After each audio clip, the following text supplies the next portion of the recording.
হাসপাতালের সাদা দেওয়াল, স্যালাইনের বোতল আর ঔষধের গন্ধের মাঝে লেখা হলো এক অসাধারণ প্রেম কাহিনী।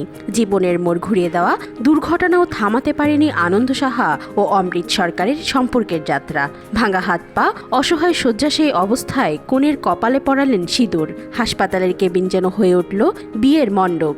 ব্যথার মাঝেও বাঁচল সুমধুর সুর। গত 7 আগস্ট রাতে ঢাকা থেকে মানিকগঞ্জ ফেরার পথে দুর্ঘটনায় গুরুতর আহত হন আনন্দ। 2 হাত ও 1 পা ভেঙে যায়, কোমরে লাগে প্রচণ্ড আঘাত। দুর্ঘটনার পর ঢাকার একটি বেসরকারি হাসপাতালে চিকিৎসার পর তাকে মানিকগঞ্জের একটি হাসপাতালে ভর্তি করা হয়। এখনও তিনি বিছনা থেকে উঠতে পারেন না, চলাফেরাতেও পুরোপুরি অন্যের উপর নির্ভরশীল। প্রিয়জনের এমন সংকটময় সময়ে পাশে থাকার সিদ্ধান্ত নেন অমৃতা।